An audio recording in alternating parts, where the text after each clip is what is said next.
Viron veteraanit. Suomen pojat, Viron veteraanit. Milloin te tulitte Suomeen? No minä tulin tammikuun ensimmäisellä päivällä tulin vuonna 1944 tulin Suomeen. Mikä teet sai tänne?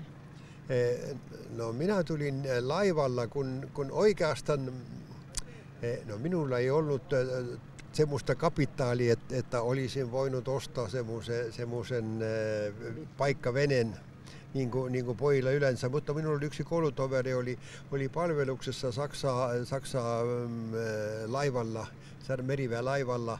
Ja yhtäkkiä hän tuli minun kotiin ja sanoi, että nyt on 2 tuntia aika, että jos haluat tulla mukana, sitten pakka oma se, matkalaukku ja niin me teimmekin. Ja sitten me piiloitumme sinne laivan hiilivaraston. Kaivoisimme sinne syvälle, mutta ennen tuloa oli saksalaisten tarkastusveneet tarkastivat.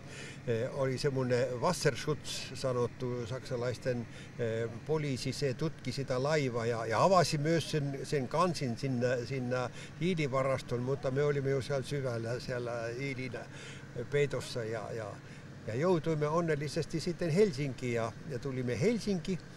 No sitten se toveri, jotka toi meitä tänne, hän oli jo aikaisemmin ollut Suomessa ja sitten hän neuvotteli, että menemme asemalle, rautatieasemalle, että voi olla, että sieltä tulee niitä poikia lomalle, että siinä saamme kysyä, että kuinka täytyy nyt käyttäytyä tai mihin mennä. Ja sitten me tulimmekin, pojat sanoisivat, että minkä sinne päämajaan, siellä on kapteeni Inkinen, hän puhuu hyvin viroa, että minkä hänen puhelu, että tapaamme häntä. No niin me menimmekin ja tapasimme hänet ja hän sanoi, että sitten nyt pojat, jos te haluatte mennä armeijaan, sitten ensiksi täytyy mennä sinne Jollaksen kartanolle. Se oli semmoinen karantiinipaikka. Ja sitten 3 päivää me olimme siellä Jollaksessa ja sitten halusimme vapaaehtoisesti Suomen armeija. Ja sitten vieti meitä sieltä Olympiastadionille, Soutustadionille. Ja siellä me olimme pian 3 viikkoa, sen jälkeen joutuimme Jokelasta olimme kuukausi. No siellä saimme jo vähän sitä suomalaista opetusta, käännökset ja niin opisimme vähän suomea puhumaan. Ja sen jälkeen oli seuraava paikka, oli Taavetti ja Taavetissa olimme lyhyt aika. Me olimme se 3 viikkoa tai näin olimme siellä Taavetissa.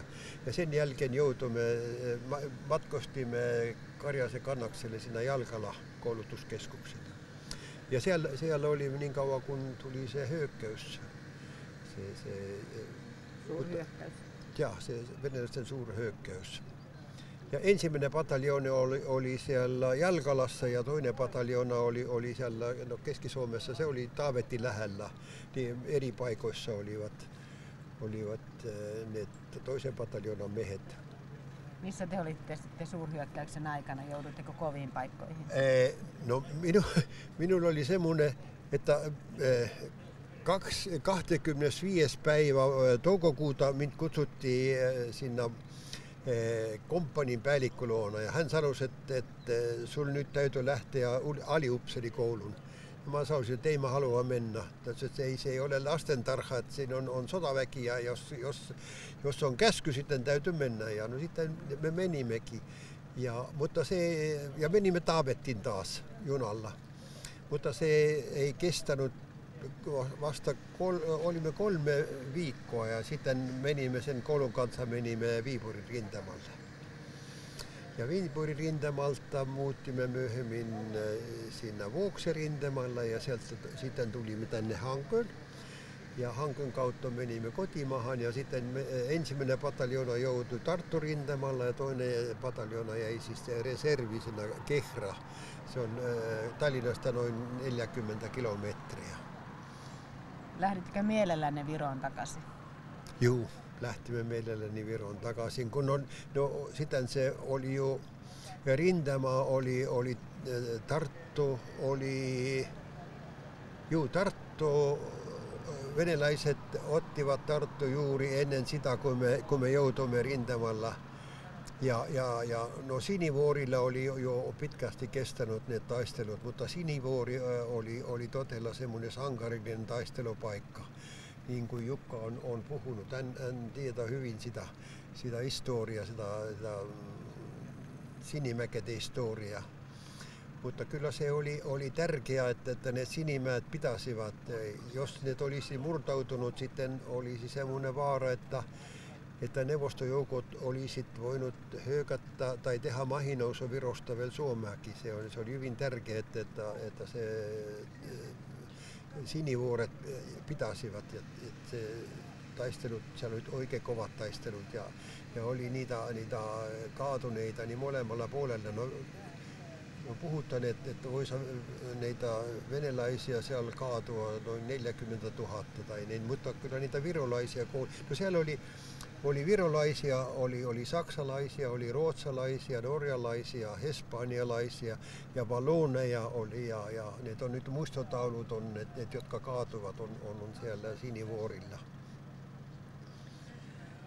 Osa ihmisistä siirrettiin tai osa Suomessa taistelleista siirrettiin sitten suoraan jonnekin Siperiaan vai? No juu, se ei kestänyt enää pitkä aika. Sitten sen Tartu-hyökkäyksen jälkeen oli 3 viikkoa oli semmoinen, kun taas ne Venäjän joukot joutuivat sinne Emajärven taakse. Sitten oli 3 viikkoa oli semmoinen rauhallista aika. Ja no, nyt puhutaan, että sen aikana 70 000 virolaista semmoista pääsivät sinne länteen, niin Ruotsi kuin Saksa evakuoivat Virosta, että se oli semmoinen hyvä aika, että se oli semmoinen rauhallista aika siellä rintamalla. Mutta no, 17. päivä syyskuuta aloittivat venäläiset sitä suurhyökkäystä siellä Tartun rintamalla ja no sitten mä haavoittun samalla päivällä haavoittuin junaan ja joutun Tallinnaan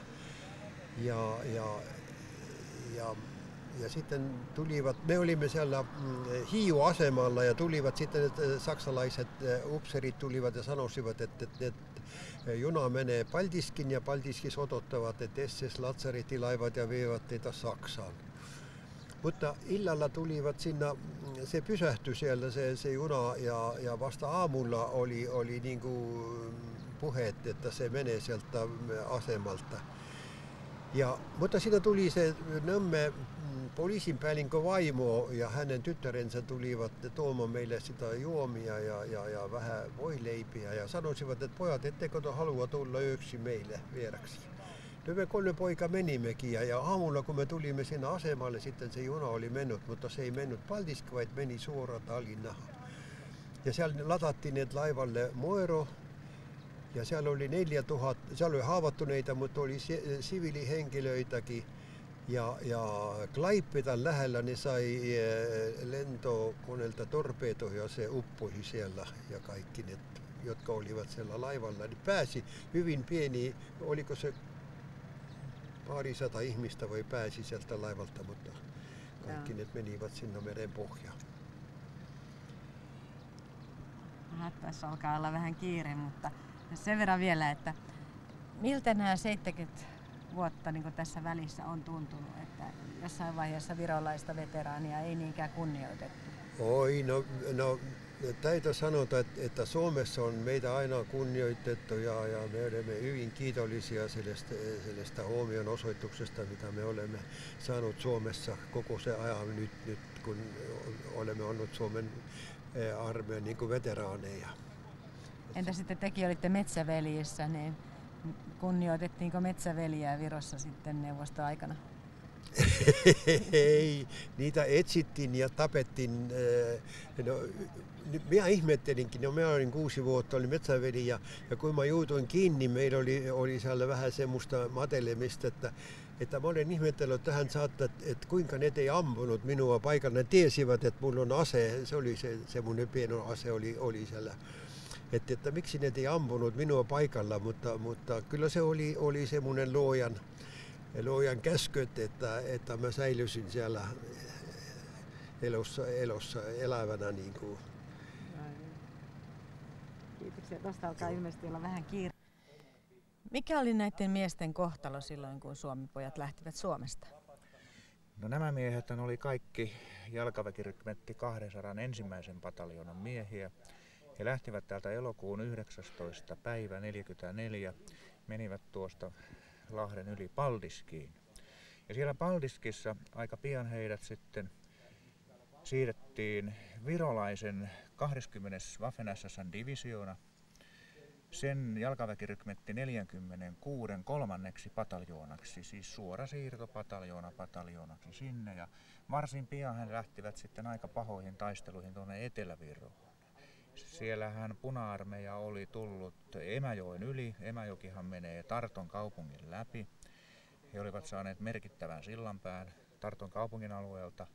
Ja tämä samainen pataljoona yhdessä parin virolaisen poliisipataljoonan ja saksalaisrykmentin kanssa niin saivat siellä sen merkittävän aluevoiton. Niin varsinaista kaupunkialuetta lukuun ottamatta he sai lyötyä Puna-armeijan Emäjoen toiselle puolelle. He oli varsin pahoja taisteluja.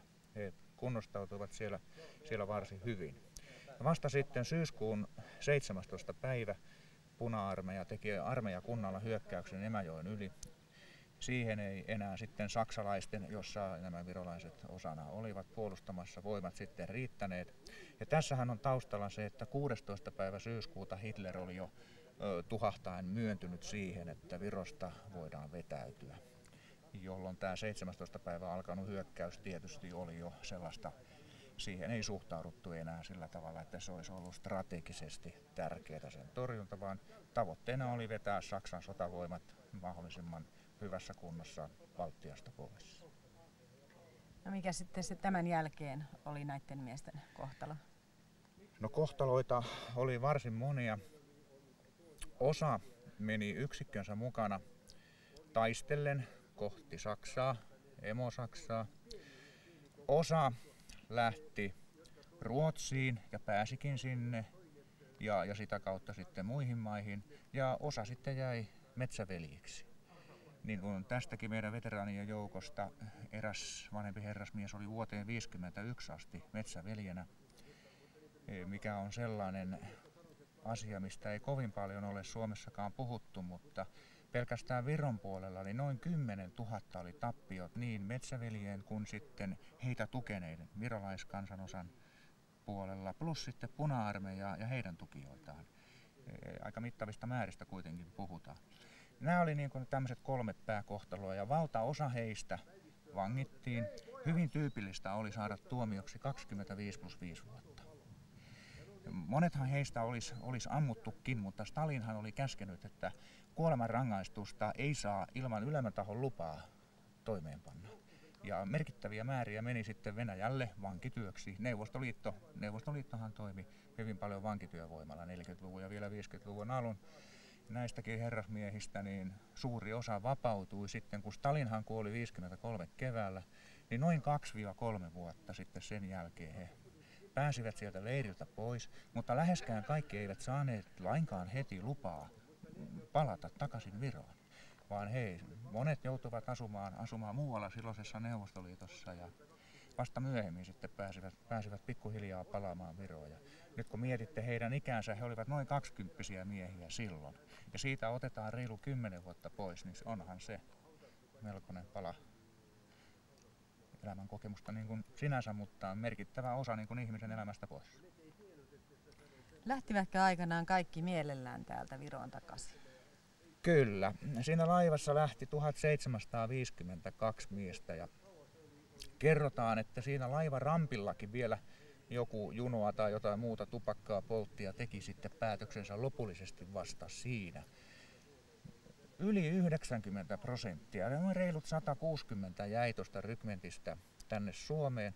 Heistä tehtiin sitten erikseen erillinen komppania, mutta se ei ottanut enää rintamataisteluihin, jotka jo toki olivatkin aika paljon laantuneet Ilomantsin taisteluja lukuun ottamatta, vaan se oli sitten erilaisissa vartiopalvelutehtävissä ja näitä miehiä sitten jäi Suomeen. Eli reilu 90% kyllä palasi, he tiesivät mihin he menevät. Että kyse ei ole siitä, että heillä olisi ollut niin väärä usko siitä että siellä niin kuin asiat menis kovin hyvin.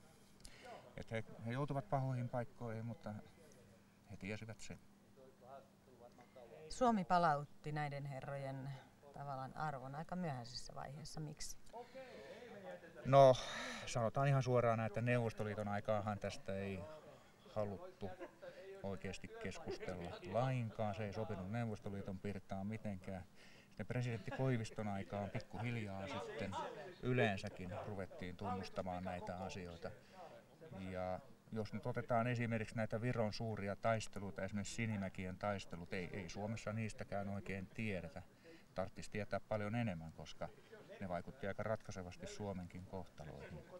Ja nythän heille on jo useita vuosia annettu sitten tämä rintamamieslisäeläke. Ja nyt kun ajattelet, että Virossa eläke pyörii tuossa jossain 400 euron paikkeilla, niin siihen tämmöinen 100 euroa, niin sehän on prosenteissa ja merkittävä lisä. Veteraaneissahan ei kukaan ollut tällä rintamalla, mutta silloin vuonna 1941 täällä oli se niin sanottu kansainvälinen pataljoona. Ja ne virolaiset, jotka tuolloin oli Suomen armeijassa, niin hehän kuulu siihen pataljoonaan. Että siinä mielessä tuollahan oli Suomen se on nyt käännetty suomeksi maaliskuussa muistaakseni, ihan tämän vuoden maaliskuussa. Se on aika uunituore kirja ja kiitoksena tästä niin saadaan luovuttaa tämän ja veteraani Edgar, jos ystävällisesti luovutat. Paljon kiitoksia. Tämä on, kyllä.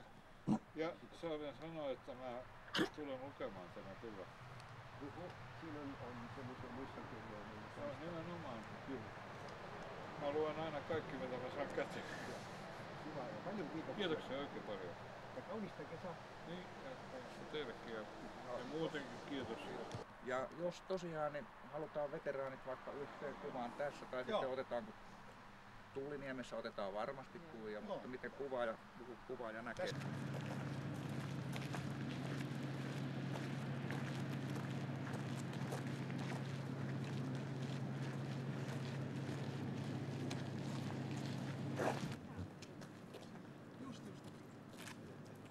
No niin, siinä on kunnianpitoa. Veteraanista varmaan saanut hyvän kuvan tästä, on kuvaaja paikalla. Niin.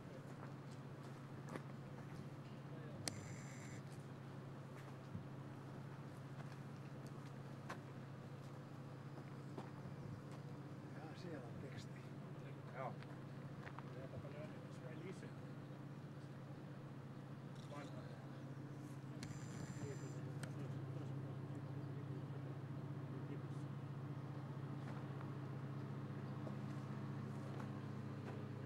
Aika hyvin sanottu tuo teksti, sodan katkeena loputaistelu. Siinä on niin merkitys. Joo, kyllä. Aivan oikein. Joo.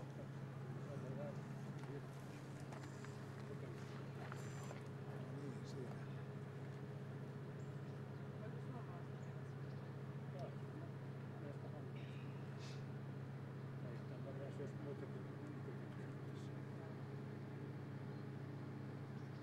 Hyvin tiivistetty tuo sodan katkeena.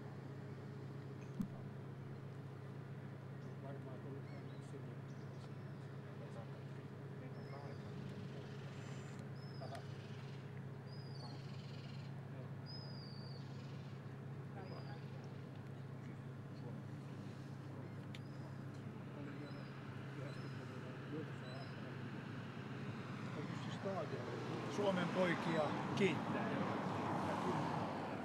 Saiko kuvaaja semmoinen?